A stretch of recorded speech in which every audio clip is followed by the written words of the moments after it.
Hello दोस्तों, आज हम आपके लिए लेके आए हैं एक न्यू कहानी जिसमें भगवान प्रभु श्री राम को वनवास जाना पड़ा। तो आइए शुरू करते हैं। माता के चरण छूकर राम ने वन जाने की आज्ञा मांगी।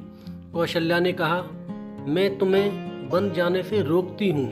तुम्हारे पिता कैकेयी के बहकावे में आ गए हैं। जब तुमने कोई अपराध ही नहीं किया तब वन क्यों जाओ? राजा की आज्ञा अनुचित है, उसे मत मानो।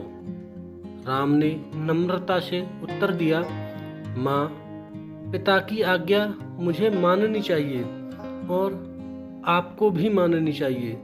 उनकी आज्ञा का उल्लंघन करना मेरी शक्ति के बाहर है। अब मुझे वन जाने की अनुमति दो और आशीर्वाद दो। लक्ष्मण से उन्होंने कहा, भैया, भाग्यवश जीवन में ऐसे उलट पफेर उतार चढ़ाव आते रहते हैं। इसमें किसी का दोष नहीं, न राजा का और न ही माता कैकेयी का। भाग्य की बात लक्ष्मण को बिल्कुल भी अच्छी नहीं लगी। वे एकदम से तमक कर बोले, भाग्य के भरोसे तो जीना कायरों का काम है भैया। जीवन उसी का सफल है जो अपने भरोसे जीता है। अपने बाहुबल से आप राज सिंहासन पर बैठे। अगर किसी ने विरोध किया तो मैं अयोध्या में आग की वर्षा कर दूंगा। श्री राम ने लक्ष्मण को समझाया, मेरे लिए जैसा राज सिंहासन वैसा ही वन। अधर्म का राज्य मुझे नहीं चाहिए। तुम जो कह रहे हो वह आर्यों के अनुकूल व्यवहार नहीं है। लक्ष्मण चुप हो गए। कौशल्या रोकर राम से लिपट गई और कहने लगी, जाते ही हो तो मुझे भी साथ ले चलो। राम ने उन्हें समझा बुझाकर शांत किया और वन जाने की अनुमति मांगी। मेरे व्रत पूजन का सब फल तुम्हें मिले। सब दिशाएं तुम्हारे लिए मंगलमय हों। मेरा रोम रोम तुम्हें आशीर्वाद देता है। माता से विदा लेकर राम सीता के पास गए। सारा हाल बताकर सीता से भी उन्होंने विदा मांगी। यह भी कहा कि माता बूढ़ी हैं, उनकी देखभाल करना और भरत का रुख देखकर काम करना। वे कुल के भी स्वामी होंगे और राजा भी। उनके सामने मेरी प्रशंसा भूलकर भी न करना, क्योंकि प्रभुता वाले लोग अपने सामने दूसरों की प्रशंसा सहन नहीं कर सकते। 14 वर्ष बाद हम तुम फिर मिलेंगे।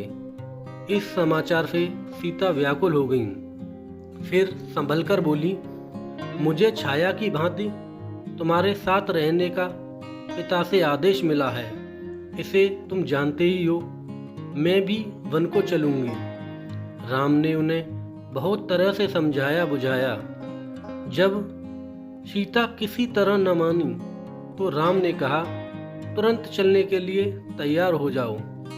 तभी लक्ष्मण भी वहां आ गए और उन्होंने भी साथ चलने का आग्रह किया। अंत में राम को उन्हें भी साथ चलने की अनुमति देनी ही पड़ी। लक्ष्मण से उन्होंने कहा, माता से अनुमति लेकर गुरु वशिष्ठ के घर जाओ। वहां से मेरे सुरक्षित दिव्य अस्त्र शस्त्र ले आओ। माता से अनुमति लेकर और गुरु के यहाँ से अस्त्र शस्त्र लेकर लक्ष्मण लौट आए। इधर श्री राम ने अपना और सीता का सारा सामान ब्राह्मणों और सेवकों को बांट दिया। सीता और लक्ष्मण को लेकर वे पिता के पास विदाई के लिए चल दिए। राम वनगमन का समाचार सारी अयोध्या में फैल चुका था।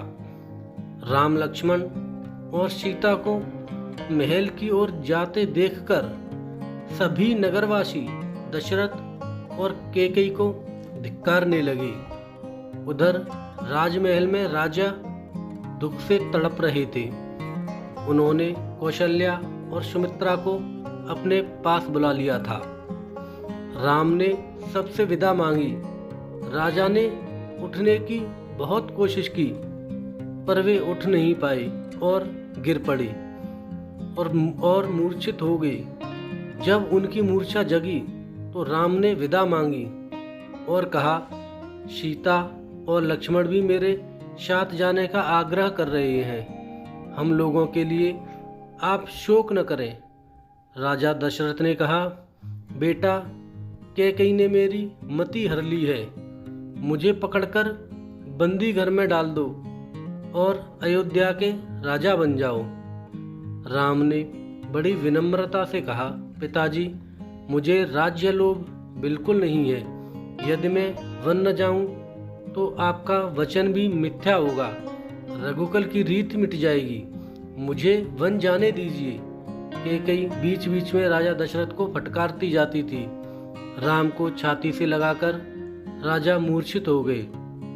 इतने में ही कैकेयी वल्कल वस्त्र ले आई और राम से बोली, लो, इन्हें पहनकर वन को जाओ। राम ने राजसी वस्त्र उतार दिए और वल्कल वस्त्र पहन लिए। सीता को भी कैकेयी ने तपस्विनी के वस्त्र दिए। यह देखकर लोग राजा दशरथ और कैकेयी को तरह तरह से धिक्कारने लगे। सीता से लिपटकर रानियां रोने लगीं। राजा भी अपना सिर नीचे कर रोने लगे। सुमित्रा ने लक्ष्मण को आशीर्वाद दिया और कहा, सीता, राम को ही तुम अपना माता पिता समझना। इनकी रक्षा के लिए अपने प्राण देने से भी न हिचकिचाना। जाओ वीरपुत्र, जाओ। निश्चित होकर सीता राम के साथ जाओ। राम ने तब फिर अनुमति मांगी और सीता तथा लक्ष्मण को साथ लेकर वे वन को चल दिए। अंतःपुर की सब स्त्रियां रोती बिलखती उनके पीछे पीछे चलीं।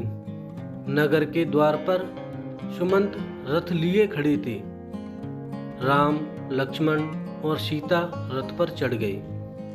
राम के आदेश से सुमंत ने वेग से रथ हाँका।